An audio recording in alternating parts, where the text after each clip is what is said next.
anymore? Yeah, she won't want to live anymore. She doesn't want to live anymore.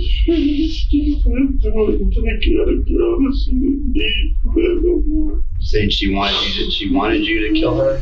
It's just after 9 in the morning on May 1st, 2019, and 2 police officers are standing outside an apartment door in Alvin, Texas, looking at a door frame that's been splintered by force. They're not here for that. Not yet. They're here because a grandmother called the department 20 minutes earlier, frantic, because her granddaughters never missed school, and today they did. The door opens. 2 little girls are standing there, and when the officers ask where their mother is, the girls tell them she's asleep. Notice this, not she won't wake up, not something's wrong, just asleep. 2 children explaining, in the calmest language they have, something no child should ever have to explain. The officers look past them into the apartment. Nobody comes to the door behind the girls. Nobody calls out, so they step inside. They knock on a bedroom door. Nothing. They open it. Through a doorway on the other side, there's a bathroom, and in that bathroom, 34-year-old Jessica Taylor Sullivan is bent over a half-full bathtub, her arms and her face under the water. They pull her out. It's already too late. Here's what almost nobody talking about this case stops to ask. 3 days before this morning, a different set of officers had already stood at this exact door, called out for the exact same reason, a welfare check, a family afraid for Jessica's safety. They talked to her, they left, and 3 days later, she was dead. So this isn't really a story about who killed Jessica Taylor Sullivan. It's a story about what the system already knew, 3 days out, and what it did with that knowledge. Before any of this, Jessica Taylor Sullivan was the kind of employee her manager could set a clock by.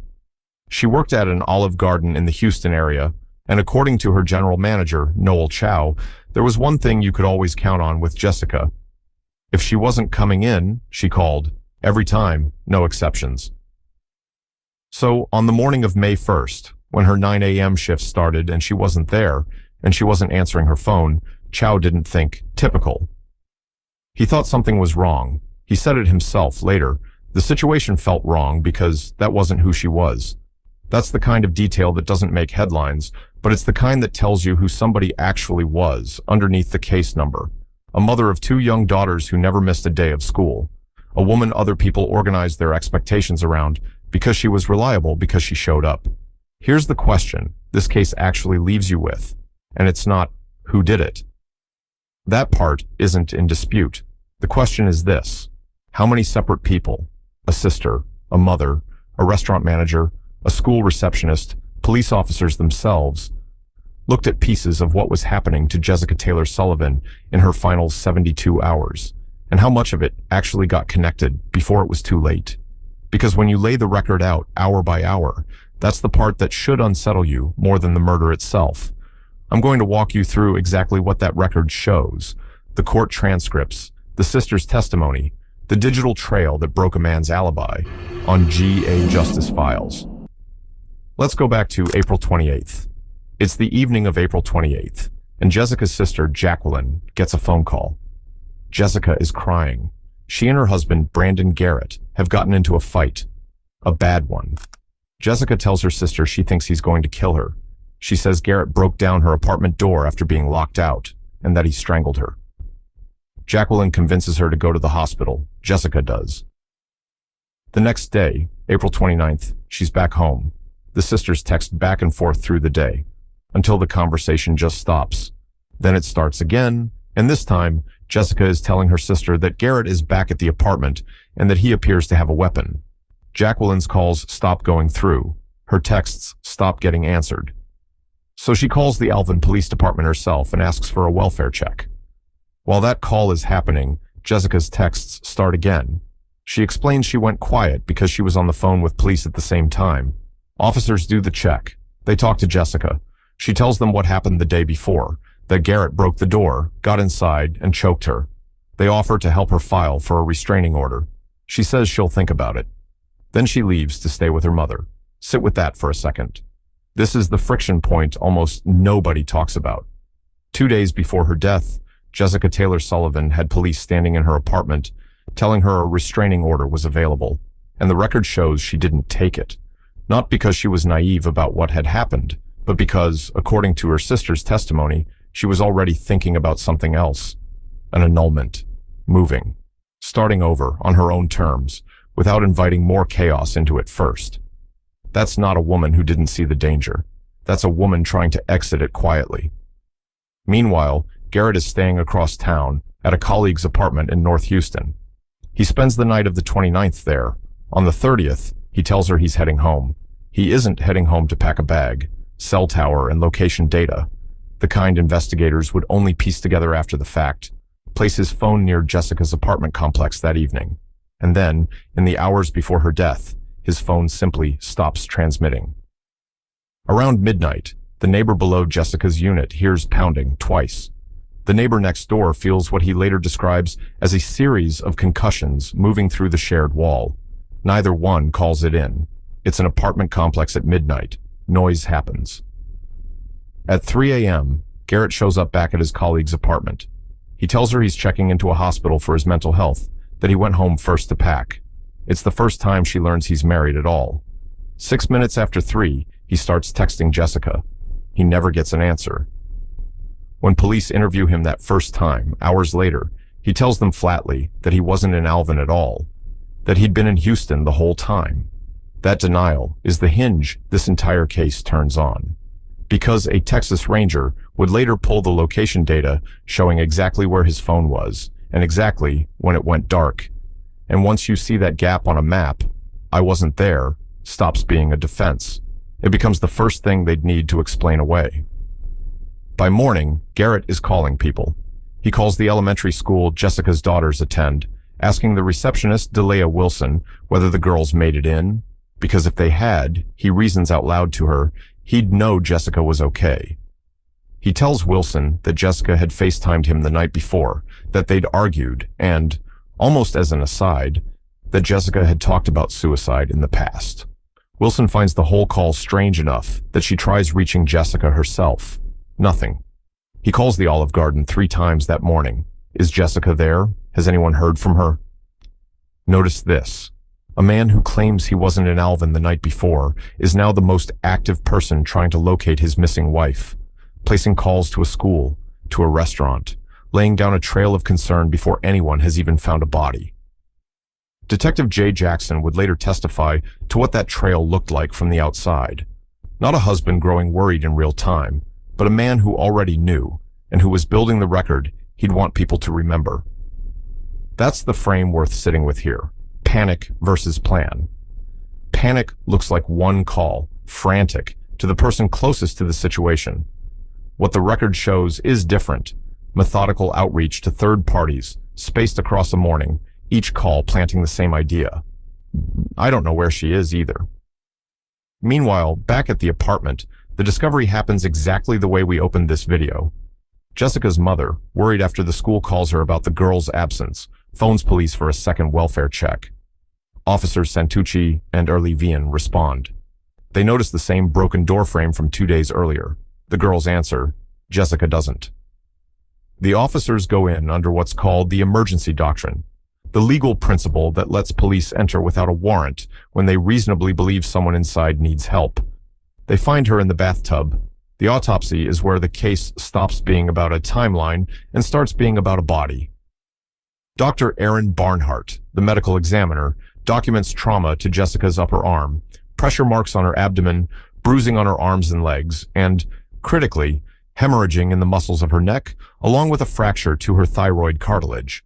That's not a spot that breaks by accident. Dr. Barnhart testified it's consistent with strangulation. Her official ruling, homicide, with drowning as the primary cause of death and strangulation, asphyxia listed as a contributing cause. Here's where the case record gets genuinely difficult and where I want to be precise instead of dramatic. Dr. Barnhart also testified that she couldn't fully separate the injuries from April 28th, the assault 2 days before, from whatever happened on the morning Jessica died. Some of what marked her body may have come from the first attack, some from the second. The line between them isn't clean, even in the medical record. That ambiguity became its own legal battleground, which we'll get into shortly. That evening, detectives sit Garrett down for a 2-hour recorded interview. He repeats the story. He was in Houston, not Alvin. He even tries to point investigators toward another possible suspect. Then Texas Ranger T. Norsworthy gets involved. Norsworthy pulls license plate reader data and location information tied to a device registered in Garrett's name through Google. Both place him near Jessica's apartment complex on the evening of April 30th. And that data shows something else. In the hours immediately before her death, his phone simply stops reporting a location.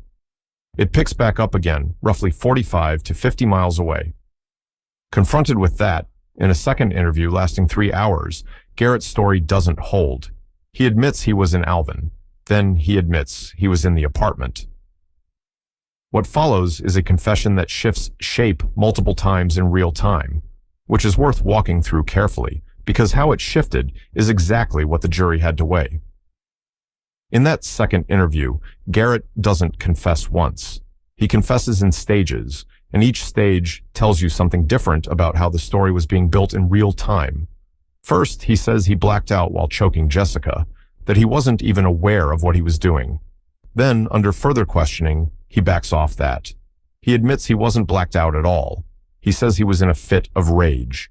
He says Jessica provoked him. He says he accepts responsibility. Then the story shifts again.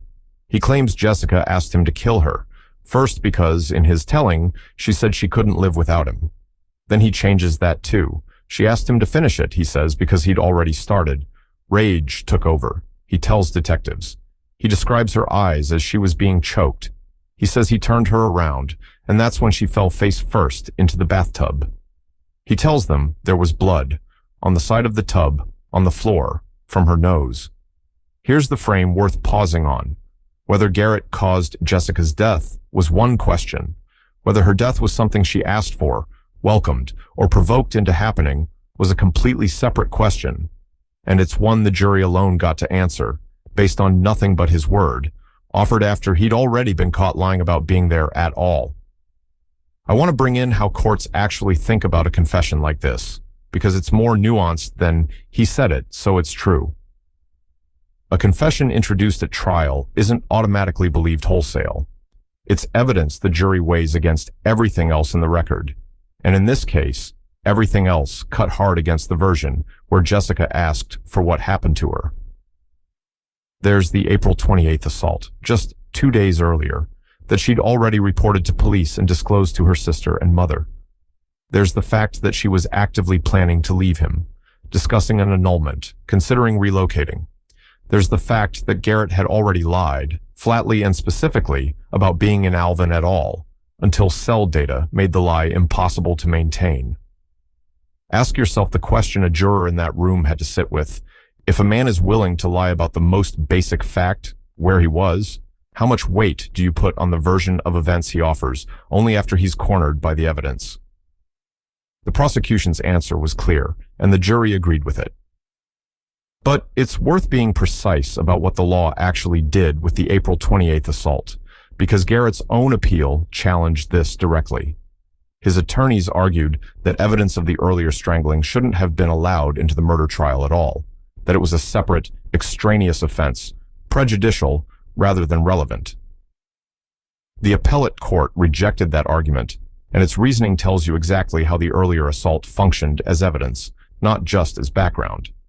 The court called it same transaction contextual evidence, meaning you cannot tell the story of Jessica's death without telling how the story began 2 days earlier.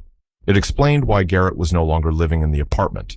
It explained why the door was already broken when he came back, and it went directly to motive.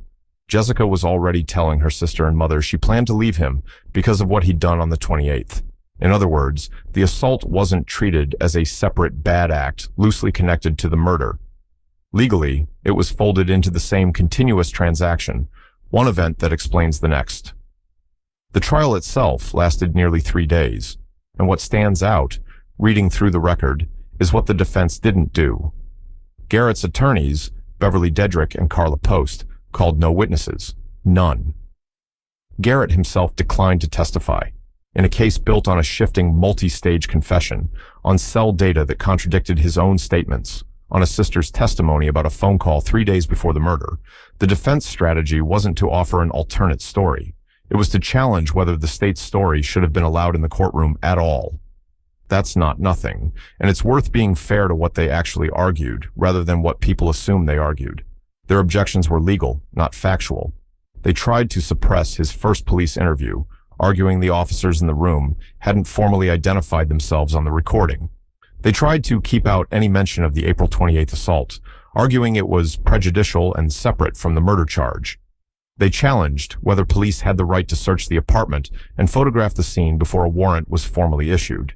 And they challenged whether body camera footage from a walkthrough with Garrett should count as an interrogation requiring its own set of warnings. To be fair, the defense never argued that Jessica's death was an accident from head to toe, or that someone else was responsible. What they argued was narrower and more technical, that the state hadn't followed the correct procedures in gathering and admitting its evidence. It's a legitimate strategy. It's also, on this record, an uphill one, because none of those objections touched the core of what jurors actually heard: a confession, a broken alibi, and a documented pattern stretching back 3 days. The jury took less than 2 hours to convict him of murder. Now, remember those 2 girls at the door telling officers their mother was asleep? Here's why that detail carried the weight it did once it reached a courtroom. It wasn't treated as incidental. It was the reason officers entered the apartment without a warrant in the first place, because 2 young children alone telling police their mother wouldn't come to the door is exactly the kind of circumstance the law recognizes as an emergency. Garrett's own appeal tried to challenge that entry, arguing officers should have paused for a warrant once the immediate danger had passed. The appellate court disagreed, pointing to exactly what those officers saw and heard in that doorway as justification enough. In other words, the words those children used weren't just a haunting detail for a documentary. They were legally load-bearing. After the guilty verdict, the same jury handled sentencing. Prosecutors didn't need to prove much more. Garrett had already pleaded true to 2 prior enhancement paragraphs, meaning this wasn't his first time in the system. The jury deliberated roughly an hour before returning with life in prison. Garrett's sentence was life in prison plus a $10,000 fine. But the record didn't close there. In 2022, Garrett appealed to the Texas First Court of Appeals, raising 4 separate issues. And it's worth walking through them, because together they tell you what he believed his best shot at reversal actually was. He argued his first police interview should never have been admitted because the detectives conducting it hadn't formally identified themselves on the recording, as Texas law requires. He argued, again, that the April 28th assault should have been kept out entirely as an unrelated extraneous offense. He argued that body camera footage from a crime scene walkthrough he participated in should have been suppressed as an unwarned custodial interrogation. And he argued that evidence collected from the apartment before a formal search warrant was obtained should never have reached the jury. The court rejected every one. On the first issue, it found that while the officers didn't state their names on tape, one of them had identified everyone present in the room during pretrial testimony, which the law says is enough. On the second, the court went further than simply allowing the evidence back in. It explained in its own words that you cannot tell the story of Jessica's death without telling how it began 2 days earlier. On the third, the court noted something almost procedural but decisive. The specific body cam footage he was objecting to was never actually shown to the jury, so even if there had been an error, it caused no harm. And on the fourth, the court pointed to the same doorway detail from our opening: 2 children, alone, telling police their mother wouldn't answer, which is precisely the kind of emergency the law allows officers to act on without waiting for a warrant. The opinion is dated June 30th, 2022. 3 words end it: we affirm. On the record, Brandon Garrett's conviction and his life sentence stand fully upheld, fully final. Here's the aftermath worth sitting with, though. Not the legal one, the human one. 2 young girls were in that apartment with their mother's body before police arrived. The court record doesn't tell us what happened to them afterward, and I won't pretend to know what isn't documented. What is documented is what they said standing in that doorway, in the only language they had for something no child should have to describe. That sentence, "she's asleep," did more than open this video. In the eyes of the law, it's the exact reason officers were allowed to walk past them and find out the truth. And that's the case, laid out the way the record actually shows it, not the way true crime, shorthand, usually tells it. Not, he snapped. A slower 3-day story, a documented assault, a sister's warning, a restraining order offered and declined in favor of quietly planning an exit, a man building an alibi before anyone even knew there was a crime, and a confession that only arrived in pieces, each piece a little closer to what the physical evidence had already proven. The last image in this record that's worth sitting with isn't the courtroom. It's Jessica Taylor Sullivan, 2 days before her death, telling her sister she wanted to move forward, that she was thinking about an annulment, about relocating, about starting over on her own terms. She wasn't naive about what Brandon Garrett was capable of. She had already lived through it, reported it, and made a plan to leave it behind. What the record shows is a woman actively choosing her own way out, in the only window of time she had left to choose anything at all. So here's the question I'll leave you with, the same one we opened on. Not who did this. The courts have answered that 3 times over, all the way up through appeal. The question is what it means that the system saw this coming, stood in that doorway once already, and still couldn't close the gap in time. I don't think there's a clean answer to that. I'm not sure there's supposed to be one. If you've made it this far, I'd genuinely like to know what you'd have done differently, sitting in Jacqueline's position on the other end of that first phone call, or in that officer's position, standing in the doorway on April 28th, watching a woman say she'd think about the restraining order. Tell me in the comments where you think the real turning point was. This has been GA Justice Files. We'll be back with the next case soon.